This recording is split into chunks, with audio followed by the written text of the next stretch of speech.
আমি আসলে সাপোর্ট করি হাজব্যান্ড বলে, মানে আমি খেলাধুলা কম বুঝি এবং আসলে খুব একটা সময় তো এই জায়গায় দেয়া হয় না।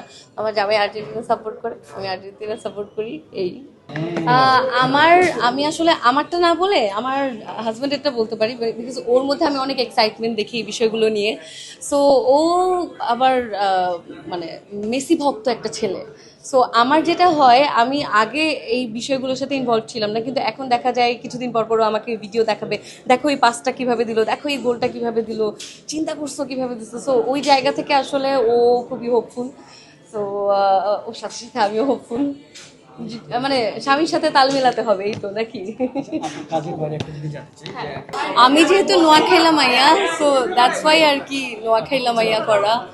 বাট আমি জানি না বরিশাইলা সিঙ্গার মেয়ে আছে নাকি, যদি থাকে তাহলে আমি তাকে সাজেস্ট করে দিব যে তুমি একটা বরিশাইলা মাইয়া বানাও।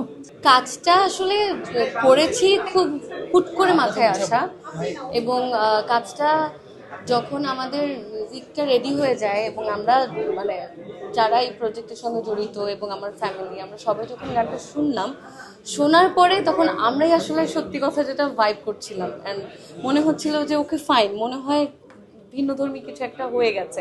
এই কারণেই আসলে আস্তে আস্তে ওই আত্মবিশ্বাসটা জন্মে যে না, এই কাজটা মানুষের ভালো লাগবেই, এবং সেখান থেকে প্ল্যান করলাম যে আমরা মিউজিক ভিডিও করবো। হ্যাঁ, যেই পরিমাণ আসলে ফিডব্যাক আপনাদের কাছ থেকেও আজকে পেলাম, এবং যেহেতু আজকে গানটা প্রকাশ হয়ে গেছে, আজকে টিজারটা প্রকাশ হওয়ার পর থেকেই আমি খুবই খুবই অসাধারণ ফিডব্যাক পাচ্ছি, এবং সবাই যেই ধরনের শব্দ ব্যবহার করে ফিডব্যাকগুলো দিচ্ছে, লাইক হলিউড ভাইব পাচ্ছে, অনেকে মনে করছে এটা বলিউডের কোনো টিজার, সবাই বলছে যে বাংলাদেশে এরকম একটা কোয়ালিটির টিজার মানে আনবিলিভেবল।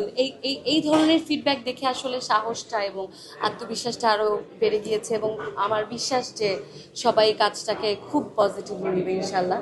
সো যদি পজিটিভলি নিয়ে ফেলে এবং এই জায়গা থেকে একটা সফলতা পেয়ে যাই, তাহলে হয়তো ভেবে দেখবো যে এই ধরনটাতে আরও প্রজেক্ট করা যায় কিনা ইনশাল্লাহ। খুবই অসাধারণ, এবং আপনারা হয়তো জানেনও অনেকেই যে আমার ম্যানেজার কিন্তু আমার মা। সো তিনি খুব অ্যাক্টিভলি আসলে এই বিষয়গুলোকে হ্যান্ডেল করেন, এবং আজকের অনুষ্ঠানটাকে এক্সিকিউট করার পিছনে তার অনেক বড় অবদান। এবং আমার আসলে লাইফটা খুব ফ্যামিলি ওরিয়েন্টেড, মানে আমি আমার বাবা যখন ছিলেন বাবা, এবং আমার ভাই, আমার শ্বশুরবাড়ির মানুষজন, আমার হাজব্যান্ড, মানে আমি খুব ফ্যামিলি ওরিয়েন্টেড মানুষ। সো আমি সব কিছুতে ফিডব্যাক বলেন বা যে কোনো একটা কাজ করার আগে সব কিছুতেই আমি আমার ফ্যামিলিকে ইনভলভ করি, এবং আমার এটা খুব পছন্দ। 100%-এর উপর, মানে 200 বলেন আর কি। মানে আমার জামাইকে নিয়েই আসলে এই পুরো প্রজেক্টটা এক্সিকিউট করা। সো আজকের দিনটা তো খুবই স্পেশাল, এই দিনটাতে ও থাকতে পারেনি, এটা নিয়ে আসলে ওরও খুব মন খারাপ, এবং আমি অবশ্যই তাকে মিস করেছি। কিন্তু কাজ আসলে সবার আগে, কাজ ধর্ম, এবং ও যেমন ওর কাজটাকে রেসপেক্ট করে, আমি আমার কাজটাকে রেসপেক্ট করি, ঠিক একইভাবে আমরা দুজনের কাজটাকে সাপোর্টও করি। সো আজকে যেমন ও কাজে গিয়েছে, আমি কাজে এসেছি, আমরা যেখানেই থাকি না কেন আমাদের শুভকামনা সবসময়ই একজনের সাথে তো থাকি। কুরবানির ঈদ বলেন, রোজার ঈদ বলেন, ঈদ মানে অবশ্যই আনন্দ, এবং সাথে আমার জন্য আরেকটু বেশি আনন্দ, কারণ আমার সময়টা গানে গানে কাটে। যেটা হয় যে সবাই কিন্তু ঈদটাকে একটা ছুটি হিসেবে ধরে নেয়, বাট আমরা যারা গানের মানুষ, ঈদ মানেই হচ্ছে আমাদের অনুষ্ঠানের মৌসুম। সো ঈদের পরদিন থেকেই সেই জায়গায় একটা ব্যস্ততা আছে, কনসার্ট নিয়ে ব্যস্ত থাকবো, এটা অবশ্যই অনেক আনন্দের এবং ভালো লাগার। আর এছাড়াও ছোটবেলার ঈদ আর এখনকার ঈদের মধ্যে অবশ্যই পার্থক্য আছে, কিন্তু আমি যেটা মনে করি যে আমাদের প্রত্যেকেরই এক একটা বয়সে এক একটা ফেজ যায়।